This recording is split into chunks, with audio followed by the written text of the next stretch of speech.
नमस्कार सर। आपकी हमने सीरीज देखी, पॉडकास्ट देखा आपका पर्सनैलिटी लेटर्स के ऊपर। सर बहुत अच्छा लगा मुझे देख के, और आशा करता हूँ कि आपके जो व्यूवर्स हैं उनको भी अच्छा लगा होगा। और आप लोगों ने बहुत अच्छा मतलब एक लोगों को आपने मैसेज दिया है कि अल्फाबेट में ए फॉर एप्पल की जगह कुछ और भी हो सकता है, सी फॉर कैट की जगह कुछ और हो सकता है। तो आपने बहुत अच्छा ये लोगों को आपने इंस्पायर किया है। तो मैं लोगों की तरफ से और अपनी तरफ से कुछ क्वेश्चंस हैं मेरे, जो कि मैं चाहता हूँ कि मैं आप हमें बताएं कि आपने ये सब कैसे किया, क्यों किया, कहाँ से आपके दिमाग में आया, किस तरीके से आपका विचार आया कि मैं ये सब काम करूं। तो आपके व्यूवर्स जानना चाहते हैं, तो मैं क्या आपसे कुछ क्वेश्चंस पूछ सकता हूं सर? श्योर सर, पूछिए सर। सर ऐसा है, सबसे पहले तो मैं आपसे ये पूछना चाहता हूँ कि आपने जो ये अल्फाबेट आपने पर्सनैलिटी लेटर के ऊपर बनाया, इसके पीछे आपका मोटिव क्या था? सर ऐसा है कि जैसे देखो, एक नेचर की प्रोसेस होती है कि आप लाइफ में हर वक्त कुछ ना कुछ सीखते रहते हैं और कभी सीखने की प्रोसेस खत्म नहीं होती। तो मैं जब भी ऐसे नॉर्मली सोचता था तो मुझे लगता था कि यार देखो कितने टाइप के इंसान हैं, मोस्टली डिफरेंट इंसान होते हैं, एक जैसे तो होते नहीं हैं। तो सभी में कहीं ना कहीं बहुत सारी ऐसी कमियां हैं जो वो इम्प्रूव कर सकते हैं अगर हम उनको बताएं, उनके सामने लेकर आए, उनको समझाएं। तो वहीं से मुझे ये स्टक हुई थी बात कि भाई अल्फाबेट्स को मैं कैसे फिट कर सकता हूँ। जब मैं पर्सनैलिटी को, लोगों की पर्सनैलिटी को और अच्छा बनाने में अपना क्या कंट्रीब्यूशन दे सकता हूँ। तो वैसे ही एक दिन वैसे ही मेरे माइंड में आ रहा था कि यार ABC ऐसे कितने हैं, 26 लेटर्स हैं। पर अगर 26 लेटर्स हमें 26 डिफरेंट पार्ट्स हमारी पर्सनैलिटी के लिए बता गए तो सोचो हमारी पर्सनैलिटी कहाँ से कहाँ चली जाएगी। सो यही चीज़ें मैंने अपने माइंड में रखी, इन्हीं के ऊपर वर्कआउट किया। और इनके जैसे आपने कहा कि ए फॉर एप्पल था, अब पर्सनैलिटी सीरीज में ए फॉर एडवेंचरस हो गया। अगर हम इन अल्फाबेट्स की बात सुने और अपनी पर्सनैलिटी को डेवलप करने की कोशिश करें तो we can see a changed person. आपकी पर्सनैलिटी चेंज हो जाएगी, आप अपने आप को ही एक चेंज एनवायरनमेंट में देखोगे। नहीं, सही, बिल्कुल सही कह रहे हैं आप सर। और सर नेक्स्ट क्वेश्चन मेरा आपसे ये है कि जो कंसिस्टेंसी है उसको पर्सनैलिटी में कैसे अप्लाई कर सकते हैं हम? सर कंसिस्टेंसी वर्ड इटसेल्फ एक ऐसा शब्द है जो जब तक नहीं होगा तब तक वैल्यू ही नहीं होती। जैसे कि मैंने अपनी सी अल्फाबेट में भी एक एग्जांपल दिया है कि पानी के ड्रॉप्स जो हैं वो एक पत्थर के ऊपर गिर रहे हैं, उनके कंसिस्टेंसी के साथ ही वो पत्थर अपनी शेप लेता जा रहा है, वो चेंज होता जा रहा है। हालांकि जो पत्थर है वो एक सॉलिड है और जो पानी है वो उतना सॉलिड नहीं है, फिर भी पानी जो है वो पत्थर की शेप चेंज कर रहा है, इतनी कैपेसिटी रखता है। नेचर हमें कितनी ही कंसिस्टेंसी की एग्जांपल्स बताती हैं कि भाई देखो अगर कंसिस्टेंसी है तो आप दुनिया के पास नहीं, दुनिया आपके पास आएगी। जैसे एक मैं एग्जांपल देता हूं, जैसे वाटरफॉल्स होते हैं, झरने होते हैं, उनकी एग्जांपल लो। उनकी सबसे बड़ी खासियत क्या है? कंसिस्टेंसी है, उनका जो ड्रॉप आउट है वो ही है। अगर वो किसी दिन गिर झरना भग रहा है, गिर रहा है, किसी दिन नहीं हो रहा है, किसी दिन फ्लड आ रहा है, तो क्या उसकी ब्यूटी होगी? ऐसी नहीं कंसिस्टेंट होगी। रहेगी नहीं। कंसिस्टेंसी है तो उसकी ब्यूटी है। जैसे वर्ल्ड की एग्जांपल्स अराउंड नियाग्रा फॉल्स की एक बहुत ही बड़ी एग्जांपल है जो आपको कहीं पे भी मिल जाएगी, आप वैसे देख सकते हो। तो दुनिया भर के लोग कनाडा में हो, अमेरिका में हो, पास है तो कोशिश करते हैं कि नियाग्रा फॉल्स हम देख कर रहे हैं। क्या खूबसूरती है, क्या ब्यूटी है। ब्यूटी उसकी कंसिस्टेंसी में ही है। आप उसमें एक बात देखो, उतना ही पानी रेगुलरली ड्रॉप हो रहा है, उससे ज्यादा नहीं हो रहा। पीछे तो पानी बहुत है, एक ही बार में सारा पानी क्यों नहीं नीचे आ रहा? क्योंकि उसकी कंसिस्टेंसी ही वो है कि इतना ही पानी जाएगा, इसी फ्लो में जाएगा और वहीं पे जाएगा। और कंसिस्टेंसी में नेचर को मैं ऐड करूं तो आप अपने घर में देखो, आप दूध को बॉयल करने के लिए रख देते हो, नीचे गैस ऑन करते हो या कैसे भी आप फायर यूज करते हो, तो जब गैस ऑन की तो पहली सेकंड में दूध की उबाली क्यों नहीं आई? उसको उबाली लेने में टाइम क्यों लगा? अगर वही गैस तो उतनी रहेगा, उसका तो वॉल्यूम वही रहेगा, लेकिन फिर भी वो एक टाइम पे जाके उसको उबाल देता है, उसकी यूटिलाइजेशन को बढ़ा देता है। वो आग की कंसिस्टेंसी है जो शुरू होती है, जब तक कि वो बॉयल नहीं हो जाता वो चलती रहती है, और वो अल्टीमेटली दूध को वही टेम्परेचर गेन करना पड़ता है जो आग उसको दे रही है। सो ऐसी कंसिस्टेंसी हमारी लाइफ में, हमारी पर्सनैलिटी में, हमें और उठाने में, हमें और शाइन करने में हमारी बहुत हेल्प कर सकती है। कंसिस्टेंसी वर्ड इटसेल्फ किसी भी पार्ट पे अगर अप्लाई किया जाए तो वो ऑलवेज आपके लिए बेटर रिजल्ट्स और अच्छी चीजें ही प्रोवाइड करेगा।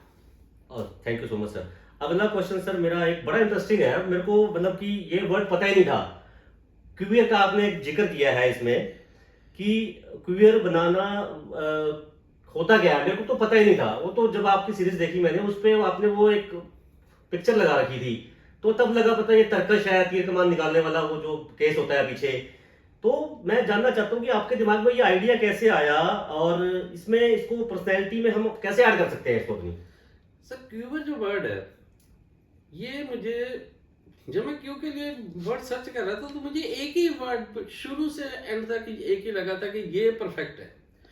तो क्यूबर है, क्यूबर तो हमें एक ऐसी नॉलेज देता है, एक ऐसा पार्ट समझाता है जो हम कभी नॉर्मल सोचते नहीं। मैं एग्जांपल इसकी पुराने टाइम से शुरू करता हूँ, जो हमारे एंशियंट टाइम्स थे, जहाँ पे महाभारत या रामायण की जिक्र होता है, तभी होते होते जो क्यूबर, तो आज की डेट में तो शायद इनका यूज भी नहीं होता। लेकिन वहां पे एक एग्जांपल सेट की थी।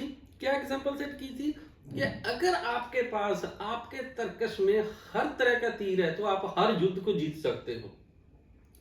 जरूरत पड़ने पर तर्कश से ब्रह्मास्त्र भी निकाला जा सकता है। युद्ध करने के समय पे तस्कर से, अपने तर्कश से आप नागवांश भी दे सकते हो। आप जल देखा ये सामने महाभारत में अग्नि निकालने वाला भी। तो डिफरेंट, अगर आपके पास ये वैरायटी नहीं थी तो आपको जंग युद्ध जीत नहीं सकते थे। महाभारत में भी हमने देखा, रामायण में भी देखा है कि कैसे तर्कस से डिफरेंट तीर निकाले गए और वो पूरे का पूरा जो है वो युद्ध जीता गया। तो अगर अब उसी पॉइंट को उठा के हम आज की डेट में रखें, तो आज की डेट में आपने एक वर्ड सुना होगा कि बंदा किसको हम ज्यादा हाईलाइट मानते हैं, जिसके पास हर बात का जवाब होता है। तो ये जो हर चीज का जवाब देने वाला ये क्यूबर ही तो है आपका। आपने अपनी पर्सनैलिटी में अगर एक ही चीज ऐड की तो क्या किया, आप अपनी पर्सनैलिटी को मल्टीपल चीजों से भरो। ऐसी मल्टीपल चीजें यूज करो जिसको देखकर आप ना बोलो, खुद सामने वाला बोले कि भाई इसके पास हर चीज का जवाब है। सो क्यूबर को अपनाएं, पर्सनैलिटी अपने आप आपकी आपको बताएगी। वाह जी वाह सर, आप बहुत अच्छा आप बताते हैं, बहुत अच्छे से आपने ब्रीफ किया। अगला मेरे से आपका एक क्वेश्चन है, आपने एक वर्ड और यूज किया है फॉरगिवनेस। सर माइंडसेट कैसे करें फॉरगिवनेस के लिए, ये आप थोड़ा मुझे और थोड़ा सा अपने व्यूअर्स को बताएं। सर वर्ड फॉरगिवनेस ये बहुत ही महान एक शब्द है। जहाँ पे भी ये अप्लाई हो जाता है ना, वहाँ पे बहुत ही बड़े पुराने कड़वाहट बड़े किस्से भी खत्म हो जाते हैं। ठीक है। सबसे पहले तो इस वर्ड की इंपॉर्टेंस को समझो। जिसमें माफ करने की हिम्मत आ गई, ग्रंथों में भी लिखा हुआ है, वो सबसे बड़ा इंसान हो जाता है जिसने माफ करना सीख लिया। माफ करना आपको, आपके आसपास के लोगों को, या ये कहो जितने भी लोग आपके सर्कल में, सभी को खुशी देता है, आगे लेकर जाता है, रिश्तों को मजबूत करता है, आपकी लाइफ को स्मूथ करता है। अब यहाँ पे मैंने बात की फॉरगिवनेस की। सर ने बहुत अच्छा पॉइंट किया कि आज की लाइफ में ये वाले वर्ड यूज करना इट्स वेरी डिफिकल्ट, बिकॉज लोगों में पेशेंस नहीं है। जब हम अपनी पर्सनैलिटी में किसी भी वर्ड को अडॉप्ट करने के लिए जाते हैं, पर्सनैलिटी में किसी भी वर्ड को अपना शाइनिंग पॉइंट बनाना चाहते हो, तो सबसे पहले ये सोचो कि ये पर्सनैलिटी मेरी है, मुझे काम करना है। तो फॉरगिवनेस करने के लिए मुझे अपना माइंड सेट करना है। उस वर्ड को समझो, उसकी डेफिनेशन को समझो, अपना मन बना लो, बात कुछ नहीं है। माइंड सेट हो गया तो फॉरगिवनेस तो बड़ा आसान हो जाएगा। पहले ये चीज ये सोचो, मैंने छोटी छोटी सारी चीजें फॉरगिवनेस के पॉइंट पे लेकर जाऊंगा। छोड़ दूंगा उसको, अगर कुछ होता है तो मैं उससे आगे निकल जाऊंगा, ना कि उसमें फंस के रुकूंगा। जब आप इस प्रोसेस को शुरू करोगे तब आप देखना कि आपका जो फॉरगिवनेस करने का पार्ट जो है वो ऑटोमेटिकली बढ़ता बढ़ता बढ़ता और ऊपर चला जाएगा। तो पर्सनैलिटी जो है, अच्छी पर्सनैलिटी, बड़ी पर्सनैलिटी, आप देखो महान, जैसे मैंने पहले भी बोला है कि महान किसको बोल देते हैं हम, जो जिसको माफ करना आता है, माफ करना था, जो किसी भी चीज को माफ करके आगे बढ़ना जानता है, हर एक चीज को पीछे छोड़ के नए रास्ते खोलना जानता है। तो फॉरगिवनेस हमें यही समझाती है। ये तो हमें अपने माइंड को सेट करना है। किस लिए सेट करना है कि मुझे आगे बढ़ना है, किस लिए सेट करना है, मुझे अपनी पर्सनैलिटी को आगे बढ़ाना है। इसलिए सेट नहीं करना कि मैंने किसी दूसरे को दिखाना है, मैं अपने लिए काम कर रहा हूं। आप अपने लिए काम करो, बाकी लोग आपको अपने आप देखेंगे। तो फॉरगिवनेस को भी आप ऐसे ही अगर यूज करोगे तो आपकी पर्सनैलिटी आपको रिजल्ट्स देगी। ओके, धन्यवाद सर। अगला क्वेश्चन मेरा आपसे ये है सर कि एक आपने ये जो आपने पर्सनैलिटी लेटर सीरीज बनाई है, इसको अगर हम देखें तो इसका कंक्लूसिव रिमार्क्स क्या कहेंगे आप? यस सर, कंक्लूजन में मैं यही कहूँगा कि जैसे हम बचपन में एबीसी सीखते थे, एबीसी सीखते थे इंग्लिश को और अच्छा करने के लिए, ए फॉर एप्पल सीखा, सो दैट हमारी इंग्लिश वोकेबलरी, इंग्लिश पर्सनैलिटी अच्छी हो जाए। अब हम बड़े हो गए, हमारा लेवल वो नहीं रहा कि हम एबीसी, ए फॉर एप्पल को लेकर चले, पर उन्हीं अल्फाबेट्स को हम और अच्छा यूज कर सकते हैं आज के टाइम के अकॉर्डिंगली, अपने एज के अकॉर्डिंगली, अपने काम के अकॉर्डिंगली। सो मैंने यही बात की है, वही सीखने वाली प्रोसेस आगे रखी है, अडॉप्ट करने वाली प्रोसेस आगे रखी है, बस मीनिंग चेंज किए हैं। ए फॉर एप्पल से हमने इंग्लिश को शाइन करवाया था, ए फॉर एडवेंचरस वाली सीरीज लेकर, अल्फाबेट सीरीज लेकर हम अपनी पर्सनैलिटी को डेवलप कराएंगे।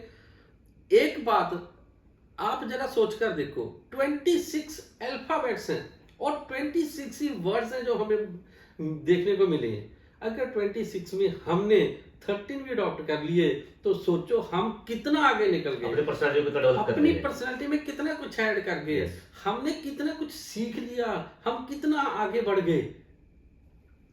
बहुत सारी चीजें हमारे सामने होती हैं, हम कभी कोशिश नहीं करते कि ये सीखनी चाहिए, नहीं सीखनी चाहिए, पर हो सकता है कि मेरे इस प्रयास से किसी को कोई सीरीज अच्छी लगी हो, कोई वर्ड अच्छा लगा हो, कोई पॉइंट ऐसा हो जो आपकी पर्सनैलिटी में एंटर होके आपको फायदा कर रहा हो। ये ही मेरा मोटिव था, मेरा मेन पर्पस था, इसी चीज के ऊपर मैंने इस सीरीज को बनाया है। सर बहुत अच्छा लगा आपसे बात करके, और आपकी हम आशा करते हैं ये सीरीज जो है बहुत पॉपुलर हो, बहुत पॉपुलर, इतनी पॉपुलर हो कि आप इतने फेमस हो जाए कि बस हम आपके फैन हैं sir. Thank you so much. ये सीरीज मतलब कि हमें आपका फैन बना दिया है इस सीरीज ने, और मैं आपके व्यूअर्स से भी रिक्वेस्ट करूंगा कि आपकी सीरीज को ज्यादा लाइक, सब्सक्राइब करें और उसको अपना और बढ़ावा दें आपको, ताकि आप, हमारी इच्छा है कि आप और आगे बढ़े। Thank you sir. ठीक है जी, बाकी thank you so much sir, आपसे बात करके बहुत अच्छा लगा। आप कुछ कहना चाहते हैं तो आप कह सकते हैं। सो व्यूअर्स, प्लीज मेरे चैनल लाइफ चेंजिंग विंडो को सब्सक्राइब करना, लाइक करना, शेयर करना मत भूलें, मुझे सपोर्ट कीजिए। अगर कुछ आपको अच्छा लगता है तो प्लीज कमेंट सेक्शन में जाके उसे अप्लाई कीजिए, मुझे बताएं, और आगे के लिए मैं आपके लिए क्या कर सकता हूँ प्लीज मुझे ये भी बताते रहें। आप मेरे यूट्यूब पे चैनल लाइफ चेंजिंग विंडो को फॉलो करें, और मेरे इंस्टा पे भी आप लाइफ चेंजिंग विंडो को जाके आप फॉलो करें, और मेरे साथ जुड़े, मुझे ऐसे ही प्यार देते रहें, मुझे ऐसे ही सपोर्ट करते रहें, सो दैट मैं आने वाले टाइम में भी आपके लिए और अच्छी से अच्छी अलग डिफरेंट टाइप की सीरीज भी लेकर आऊं जो आपके काम आ पाए, आपकी पर्सनैलिटी को, आपको समाज को ऊपर उठाने में जो काम आ सके। Thank you so much. Thank you sir. धन्यवाद सर, धन्यवाद, बहुत बहुत धन्यवाद आपका।